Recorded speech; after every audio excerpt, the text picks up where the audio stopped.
Su Biblia en el Evangelio de Lucas, capítulo número 7. Vamos a estar leyendo allí este famosísimo pasaje de las Escrituras que nos habla de las actitudes a veces que tenemos los seres humanos cuando nos acercamos a Dios. Amén. ¿De qué forma? ¿De qué manera? ¿De cómo uno se acerca al Señor? Lucas, capítulo 7.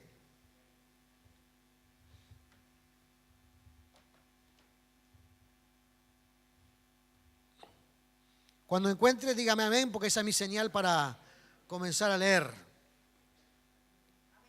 Amén. Escuché uno solo nomás, no sé si estamos listos. Bueno, gloria al Señor. Dice así, hermanos: después que hubo terminado todas sus palabras al pueblo que le oía, entró en Capernaum. Y el siervo de un centurión, a quien éste quería mucho, estaba enfermo y a punto de morir. Cuando el centurión oyó hablar de Jesús, le envió unos ancianos de los judíos rogándole que viniese y sanase a sus siervos. Y ellos vinieron a Jesús y le rogaron con solicitud, diciendo: es digno de que le concedas esto, porque ama a nuestra nación y nos edificó una sinagoga. Y Jesús fue con ellos. Pero cuando ya no estaba lejos de la casa, el centurión envió a él unos amigos, diciéndole: Señor, no te molestes, pues no soy digno de que entres bajo mi techo. Por lo que ni aún me tuve por digno de venir a ti. Pero di la palabra y mi siervo será sano. Porque también yo soy hombre puesto bajo autoridad y tengo soldados bajo mis órdenes. Y digo a este: ve y va, y al otro: ven y viene. Y a mi siervo: haz esto, y lo hace. Al oír esto, Jesús se maravilló de él y volviéndose dijo a la gente que le seguía: os digo que ni aún en Israel he hallado tanta fe. Y al regresar a casa, los que habían sido enviados hallaron sano al siervo que había estado enfermo. Amén. Señor amado, gracias te damos en esta hora, Padre Celestial. Gracias te damos, Dios mío, por tu bendición, por tu cuidado, Dios mío. Gracias, Dios mío, por esta oportunidad de reunirnos juntos, Padre amado, en este día y exaltar y bendecir tu nombre, Padre Celestial, porque realmente, Dios mío, tú eres lo más importante de nuestra vida, Padre amado. Tú eres lo más importante de nuestro ser, Señor eterno, aleluya. Y sabemos, Padre amado, en el nombre de Jesús, que adorándote y buscando tu rostro, Padre amado, todos nuestros asuntos, Dios mío, aquí en esta tierra están resueltos y bendecidos por ti, Señor eterno, en el nombre de Cristo.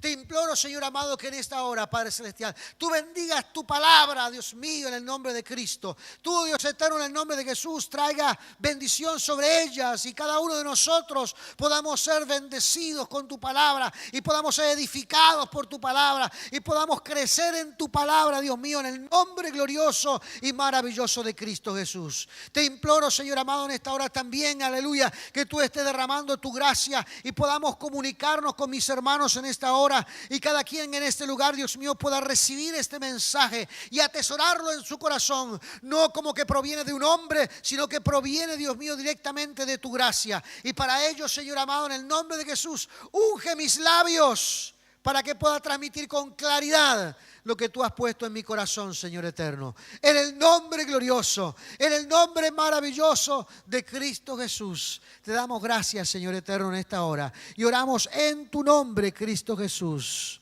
Amén y amén. Gloria sea el nombre maravilloso de Jesús. Seguramente hemos leído en varias oportunidades este pasaje. Seguramente nos ha llamado la atención la actitud del centurión. Amén. Esa forma de confiar en Dios, de confiar en la palabra de Dios. Pero aquí está hablando no solamente de la actitud del centurión, sino también está hablando de la actitud de otros hombres. Y hace una especie de definición de ambas actitudes para acercarse al Señor. Y en estos tiempos en los que estamos viviendo nosotros hemos visto algunas actitudes en el mundo evangélico en general que no son realmente, ¿cómo decirlo?, correctas a la hora de acercarse a Dios.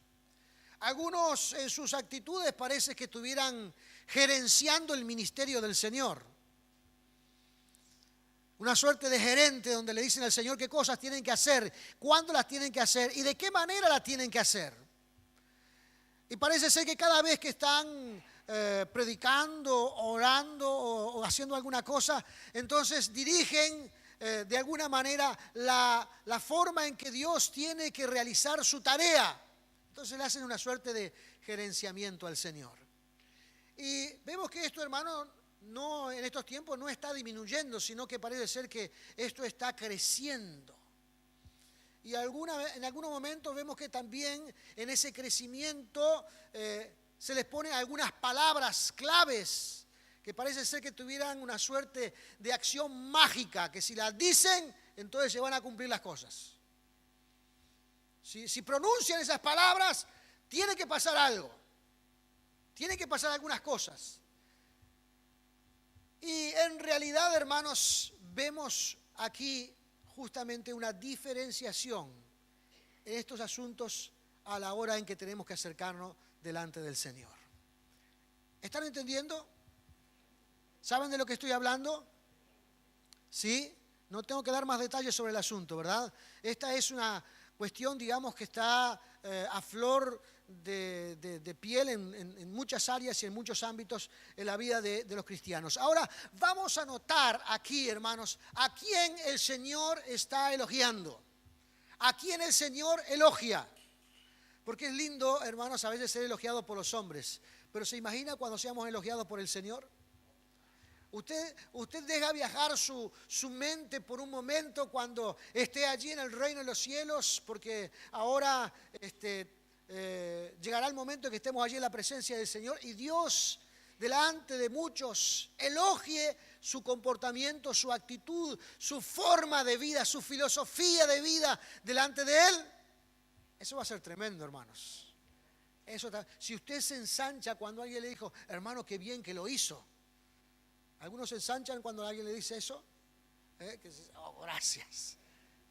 Lo dice bien. Imagínense, hermano, delante de una enorme multitud que el Señor le diga justamente que su trabajo aquí es reconocido, que su esfuerzo aquí en la tierra tiene repercusiones celestiales, que realmente su actitud es la correcta y la diga delante de una gran multitud de cristianos, de personas que también como ustedes están entrando a la presencia del Señor. Será extraordinario.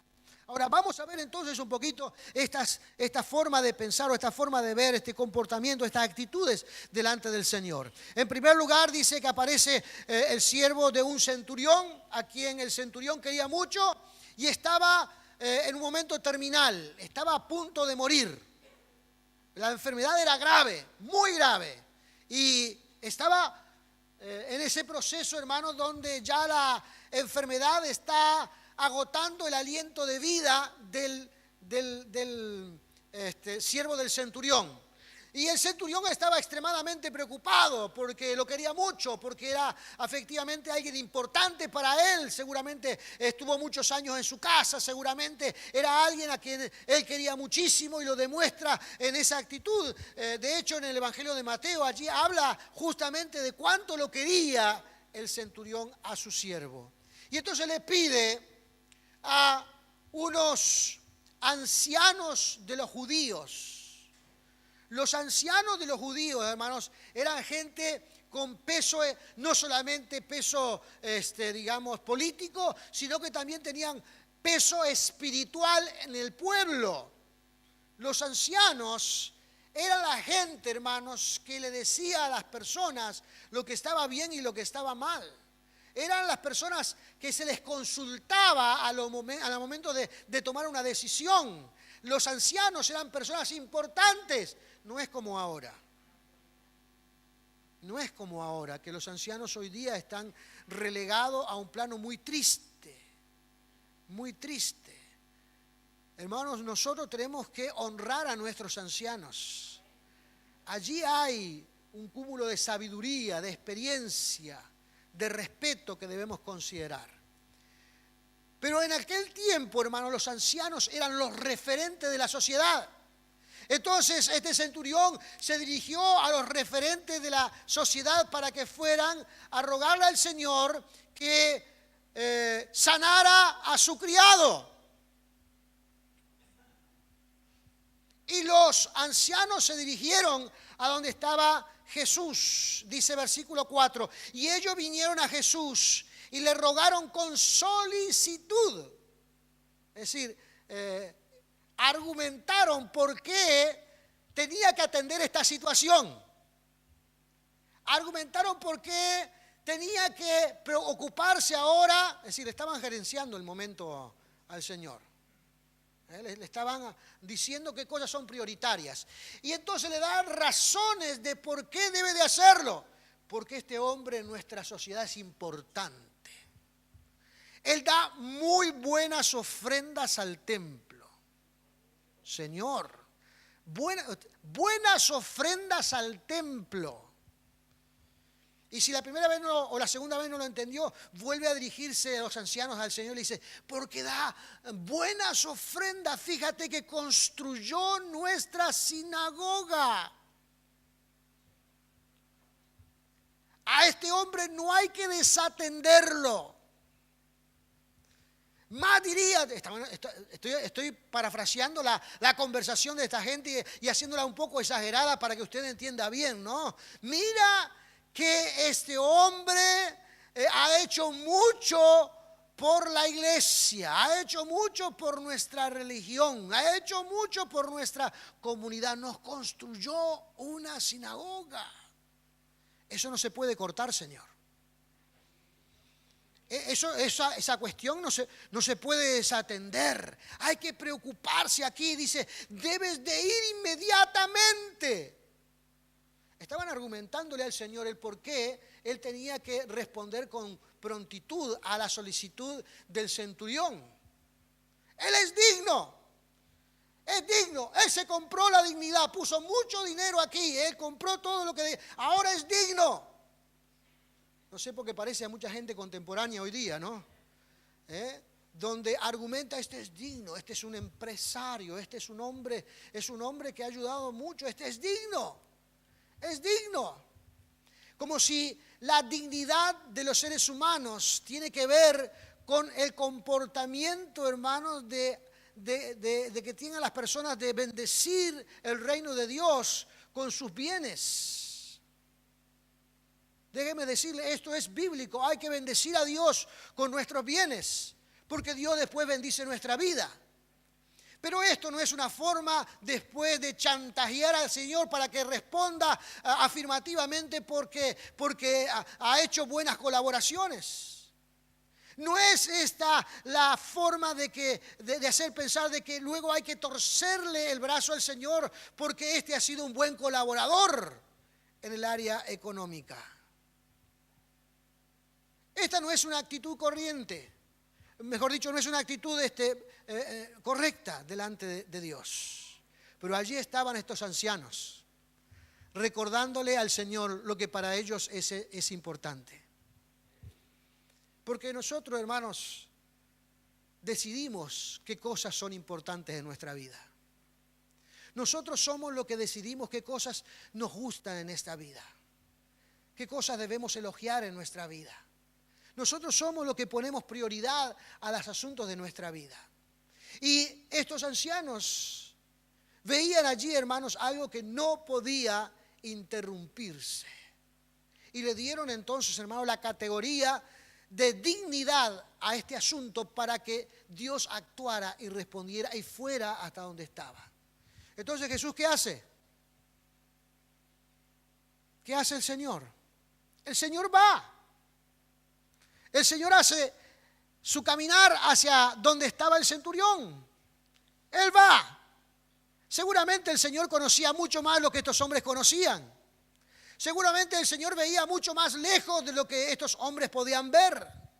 Seguramente Dios, hermanos, cuando dice que Él ve hasta el corazón, de alguna manera es ese ejemplo, ¿verdad? Dios ve el corazón de las personas. Pero Él va. Él se dirige hasta donde estaba el centurión. Y algunos allí pensarían, hermanos, que este era el deseo del centurión. Decía, bueno, yo he sido un buen colaborador para la iglesia. Ahora tengo un problema. Ahora tengo un asunto. Tienen que venir a ayudarme. De la forma en que lo presentaron los ancianos, quizás o alguna persona mirándolo diría, ahora, bueno, está reclamando el retorno de su colaboración hacia la iglesia. Porque también esta clase de actitud también existe, ¿verdad? Algunos hermanos que dicen, bueno, yo, a ver, pongan atención, yo ayudé, ahora yo soy el que preciso, me tienen que venir a ayudar. Tienen que venir a poner atención en mi necesidad, tienen que venir a poner atención en mi problema. El reclamo basado a veces en la colaboración también existe. Ahora, ¿esa era la actitud del centurión? No, esa fue la imagen que dejaron los ancianos, los referentes del pueblo, la gente que debería hacer las cosas en forma correcta. Esa fue la imagen que dejaron, pero si nosotros vamos a observar lo que el centurión hizo cuando sintió, se enteró, alguien vino a comentarle que el Señor venía a su domicilio, inmediatamente el centurión envió una segunda delegación. Envió un segundo grupo de personas. Dice allí la palabra del Señor, hermanos. Versículo 6. Y Jesús fue con ellos, pero cuando ya no estaban lejos de la casa, el centurión envió a él unos amigos. Envió una segunda delegación con un mensaje directo a la persona de Jesús. Y esa palabra que llevan estos mensajeros es la siguiente. Dice, Señor, no te molestes, pues no soy digno de que entres bajo mi techo. Los ancianos decían, no, este es súper digno. Este es el más digno de todos. Y es digno porque hizo esto, porque hizo esto, porque hizo esto y porque hizo lo otro.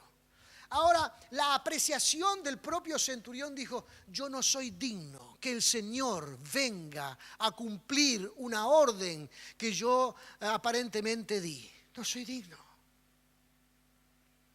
Yo no soy digno. Y aquí, hermanos, es donde resalto la otra actitud, la actitud del centurión. La actitud del hombre, hermanos, que no es de la sangre judía, que no es de la propia religión, sino que es alguien que abrazó la fe de los judíos.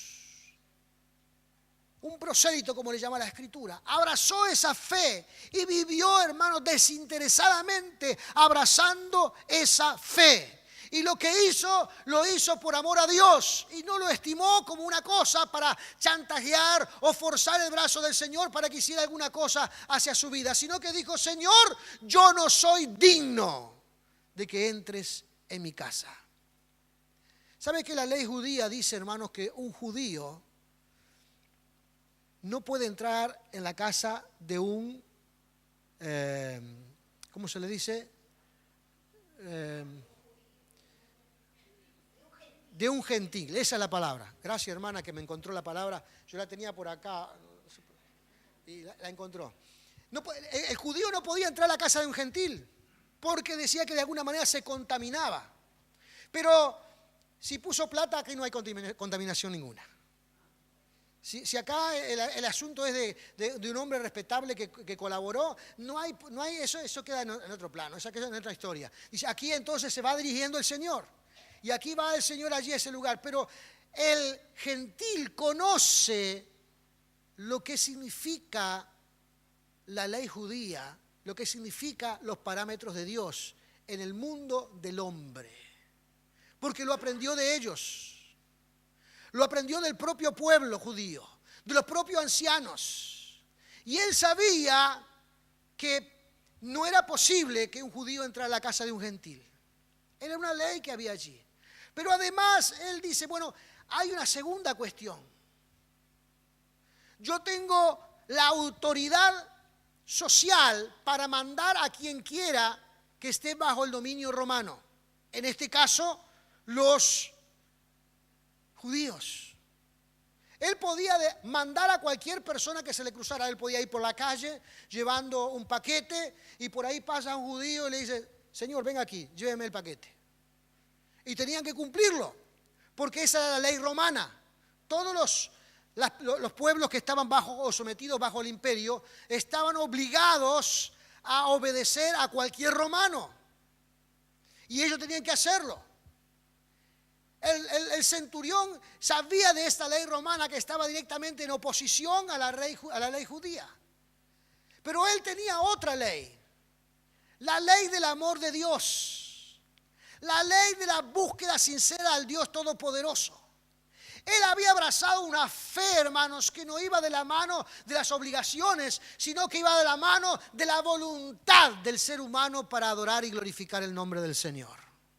Entonces, con esta ley es que está pensando en esta hora, digo, yo no me puedo permitir que Jesucristo, el Hijo de Dios, el Rey de Reyes, el Señor de Señores, esté pensando de alguna manera de que yo estoy obligándolo a hacer alguna cosa. El Hijo de Dios, el Mesías, el ungido de Dios que ha llegado a nuestras tierras, que está bendiciendo al pueblo, no puede entender que yo estoy obligándolo a hacer alguna cosa por la ley donde yo estoy, digamos, con autoridad. Y es por eso que manda la segunda delegación. Y le dice: no soy digno de que entres en mi casa. Aquí hay una ley romana que te podría obligar. Pero no quiero que pienses ni por un segundo que estoy utilizando esta ley romana para que tú vengas a mi casa. Señor, no soy digno. No soy digno. Yo creo en tu palabra. Y por eso dice aquí en el versículo número 7. Por lo que ni aún me tuve por digno de venir a ti. Pero dice: di la palabra y mi siervo sanará. Ahora, reconocen, hermanos, le he presentado con claridad cuáles son las diferentes actitudes aquí. El centurión, hermanos, estaba dispuesto a creer en la palabra de Jesús. ¿Por qué? Porque él sabía que era la palabra del ungido de Dios. Porque era la palabra, hermanos, del Hijo de Dios. Porque él sabía que era el mensaje, hermanos, que él estaba esperando, que venía de los mismos labios del Mesías, del ungido de Jehová. Y él sabía esta verdad y estaba dispuesto a escuchar o a recibir solamente ese mensaje de que Jesucristo había orado por su siervo. Di la palabra. Ora a favor de mi siervo. Háblale a Dios a favor de mi siervo. Eso es suficiente. Eso es suficiente. Creo en tu palabra, le está diciendo al resto del pueblo. Creo en la palabra de Jesús. Creo en la palabra de Dios. Creo en el mensaje que Cristo da cuando Él habla. Di la palabra, Señor, y eso será suficiente. Es interesante, hermanos, la concepción de cada una de estas actitudes. Este hombre, que era ajeno, digamos, al pueblo de Dios, conocía más del temor reverente a Dios que su propio pueblo. Ahora, nosotros en nuestros días, es una meta muy importante que debemos imponernos, hermanos. Es llegar a conocer, hermanos, de primera mano lo que es el temor a Dios. El temor reverente a Dios. Estamos hablando de que es el creador del universo. Que nosotros somos su creación. ¿Quiénes somos? Decía el rey David: ¿quién soy yo para pedirle a Dios que haga tal cosa? ¿Quién soy yo? Pero hoy vemos, hermanos, una fila enorme de personas que le dicen lo que Dios tiene que hacer. ¿Qué es el ser humano para que le diga a Dios lo que Él tiene que hacer? Simplemente, hermanos, debemos de creer y abrazar la fe en el Señor y tener ese temor reverente delante de Dios, delante del Señor. Estamos hablando de nuestro Creador. Estamos hablando del Dios Todopoderoso, del Rey de Reyes, del Señor de Señores. Y el centurión sabía perfectamente, y esto dice, solamente di la palabra. Di la palabra.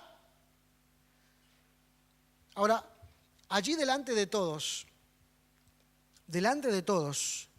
el que habla es el Señor Jesús. Allí, ¿se imagina? Porque cuando Jesús iba en dirección a hacer un milagro, no iban 3 o 4. ¿Cuántos dice la Biblia que iban? ¿Cuántos iban? Una multitud de personas, donde gran parte eran los curiosos que querían ver el espectáculo de la sanidad, el espectáculo de la manifestación de Dios. Querían ver ese momento y una cantidad enorme de curiosos se dirigían detrás de Jesús porque querían ver. Eran curiosos. La curiosidad los dominaba y querían estar en el momento histórico en que Jesús hace el milagro. Dije eso porque hay gente que quiere estar en el momento histórico. Quiero estar allí, no es parte de nada, pero quiere estar en el momento histórico. Hay una fascinación por estar en el momento histórico. Yo estuve ahí. En el libro de historia van a venir los nietos y van a relatar, digamos, el evento y el abuelo va a decir, yo estuve ahí. ¿Dónde, abuelito? No te veo. No, yo estuve ahí. Hay gente que se fascina con estar en el momento histórico. Y aquí, hermanos, iba el tumulto de personas. Y el Señor se detiene cuando llegan esta segunda delegación del centurión y escucha lo que el centurión manda a decir. Y entonces el Señor expresa estas palabras en el versículo número 9. Al oír esto, Jesús, dice, se maravilló de él. Y volviéndose dijo a la gente que le seguía. Iba en una dirección, escucha la segunda delegación y dice que se da vuelta y ahora está mirando la multitud de personas que venían detrás de él. Los mirones. Las personas que le gusta y se fascinan con ver la manifestación. Los mira a ellos y les dice, os digo que ni aún en Israel he hallado tanta fe. Ahora, imagínense el 99.9% de los que venían ahí en esa multitud eran israelitas. Eran gente judía, eran gente de Israel. Gente de las comarcas cercanas que andaban allí. Y les dice a todas esas personas, portadoras del mensaje de Dios por varias generaciones, que contaban con el mandato del Señor de que debían de transmitir la fe de Dios a sus hijos, a sus nietos y a sus bisnietos, que cuando se habla de fe en Dios, habían fracasado. O por lo menos no tenían la fe que el Señor aspiraba que tuvieran, porque está hablando ahora con la vara de la fe del centurión. Imagínense. Es interesante, ¿no? Por lo menos para mí es interesante. Toda esta gente creyó que tenía fe durante toda su vida. Creyó que era gente de Dios toda su vida. Y ahora viene un centurión y puso la vara mucho más arriba que la de ellos. Alguien extranjero. Alguien que seguramente no hacía mucho que había entregado su corazón a Jesús. Alguien que había actuado voluntariamente en beneficiar la obra de Dios, porque no estaba beneficiando solamente a los judíos, estaba beneficiando la obra de Dios. Y sabía que lo que él estaba haciendo era en agradecimiento de lo que Dios había hecho por él. Y en su corazón no le pesaba para nada lo que había ayudado y había bendecido al pueblo, construyéndole una sinagoga y ofrendándole. No, porque se lo estaba haciendo el Señor y era su forma de agradecerle a Dios lo que Dios había hecho en su vida. Este hombre extranjero, quizás con muy poco tiempo en la fe, había puesto la vara de la fe mucho más arriba que de estos ancianos en la fe, que estos hombres de Dios en la fe. Y por algún momento quizás alguno de ellos pensó: ¿y cuándo nos extraviamos? Ni cuenta me di cuando me extravié. ¿Cuándo perdimos la actitud correcta para acercarnos a Dios? Y esta, hermanos, es una deficiencia que tenemos los seres humanos. A veces ni cuenta nos damos cuando nos desviamos de la fe. Pero el producto, hermanos, el resultado es porque no hay una vigilancia personal en cuanto a la fe, en cuanto al Señor, en cuanto a Dios. Nosotros, hermanos, tenemos que rendirle culto a Dios, porque Dios debe ser lo más importante en nuestra vida. Nosotros, hermanos, es lo que debemos tener en nuestro corazón, de agradecerle a Dios porque Dios nos ha dado la salvación. Nosotros tenemos que confiar en la palabra de Dios cuando tenemos alguna necesidad, algún problema o alguna lucha, porque Dios nos ha bendecido 1 y 2 y 3 veces y seguirá haciéndole, porque esa es su naturaleza, bendecir su creación. Entonces yo tengo que agradecerle y tengo que estar vigilándome a mí mismo.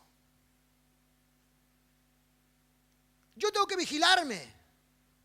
No sé si a usted le pasa, pero yo me tengo que vigilar, porque a veces, hermanos, estoy pensando algunas cosas y algunas cosas esas no salen de un corazón agradecido. A veces lo que estoy pensando sale de un corazón amargado, alguna frustración, algún dolor que estoy padeciendo, y entonces tengo que mirarme a mí mismo y reenfocarme. ¿Por qué? Porque lo importante en esta vida, hermanos, es vivir en agradecimiento delante de Dios, porque Dios es el que hace lo mejor por nuestras vidas. No hay que extraviarse. No hay que distraerse en el asunto de la fe. A veces pensamos, hermanos, que yo estoy bien, pero cuando hacemos un análisis importante en cuanto a nuestras actitudes, nos damos cuenta de que no, tengo que mejorar algunas cosas. Tengo que cultivar algunas actitudes en mi vida. ¿Por qué? Porque esto es lo que Dios requiere. Un corazón con muy buena actitud delante de Dios. Y quizás tenemos argumentos, hermanos, para expresar, que tienen que ver con argumentos que son humanamente razonables. Pero a veces los argumentos que esgrimimos, que son humanamente razonables, a veces no están en línea con la fe en el Señor. A veces no van en la dirección que nosotros debemos de ir en cuanto a nuestra relación con el Señor. Pero parece que no fuera malo según nuestra forma de pensar en la vida. Y aparentemente no son malos, pero no van en la dirección. No era malo que el Señor atendiera al hijo del centurión, al siervo del centurión, no era malo. Lo malo era la actitud que estaban esgrimiendo o los pensamientos que estaban esgrimiendo los ancianos para que él fuera. De hecho, el Señor iba a sanar al siervo del centurión. Dios iba a obrar, Dios iba a tocar a ese hombre. Pero no era la forma. Pero si uno lo piensa del punto de vista humano, bueno, al fin y al cabo es un colaborador, es un ayudador, es alguien que está pendiente de nosotros. Ahora él está en una mala posición y tenemos que ayudarlo. Del punto de vista humano eso aparentemente no está mal. Pero en la línea, cuando lo ponemos en el paralelismo del mundo espiritual, nos damos cuenta que no van en la misma dirección. ¿Por qué? Porque, hermanos, Dios siempre quiere lo mejor para nuestra vida. Y no hay que argumentar ninguna cosa cuando uno se acerca al Señor para que Dios lo bendiga. Cuando uno se acerca al Señor para que Dios toque a un hijo o una hija, o cuando oramos por alguna necesidad, hermanos, no hay que presentar ningún argumento. Lo único, hermanos, que tiene que haber en nuestro corazón es fe en la palabra del Señor, y Dios va a hacer la obra. A mí, hermano, una de las cosas que más me gusta, hermanos, es la simpleza del mensaje de Dios. Porque Jesús dice, en todo este asunto, en toda esta cuestión que hemos relatado aquí, lo importante es la fe de este hombre. Y quizás nosotros haríamos un estudio concienzudo de todo lo que está pasando, y estudiaríamos la psicología de las personas y el comportamiento de las personas, y haríamos toda una elaboración. Y Jesús dice sencillamente, realmente estoy maravillado de la fe de este hombre. Realmente me ha impactado la fe de este hombre. Estoy feliz de que este hombre viva de esta manera su vida. Y hermanos, al fin y al cabo es eso. Al fin y al cabo es eso.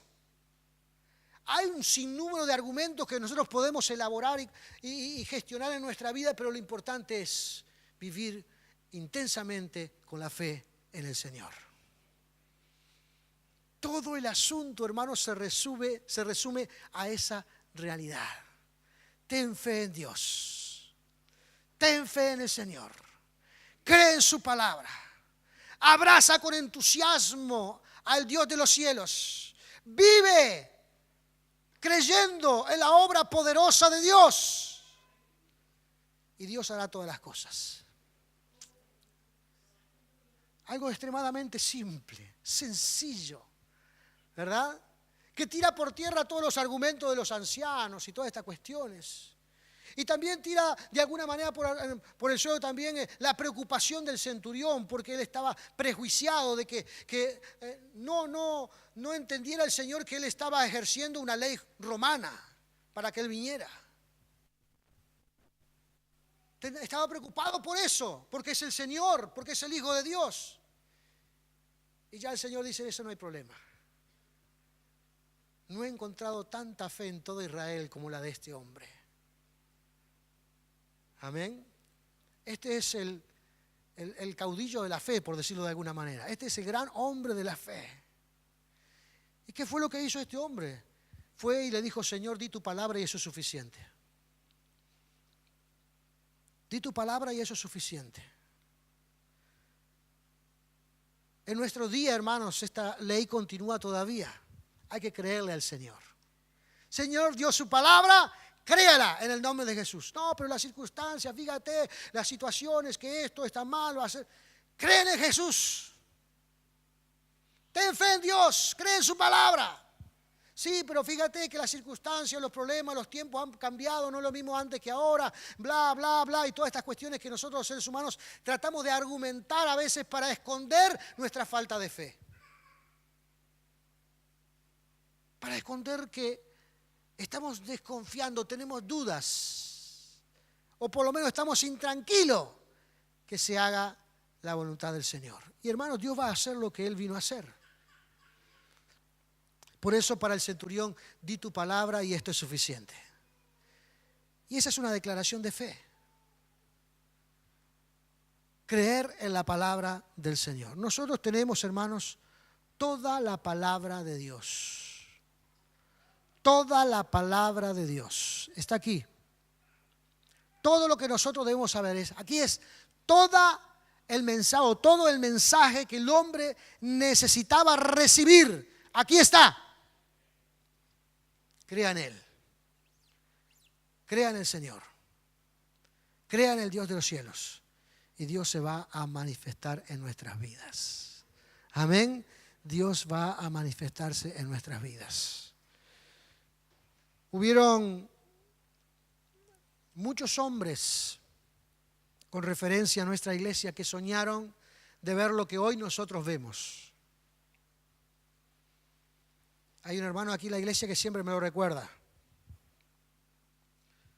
O por lo menos hay como 3 o 4 o 5 que siempre me lo recuerdan. Hermano, oramos por esto durante mucho tiempo. Yo creo todavía que hay más. Yo creo todavía que hay más. Pero todo depende, hermanos, de nosotros. ¿Creemos en la palabra del Señor? ¿Tenemos fe en la palabra de Dios? ¿Le creemos a Jesucristo lo que Él dice? Bueno, es tiempo, hermanos, de poner en práctica esa fe en nuestras vidas. Porque yo creo que todavía hay mucho más. Póngase de pie.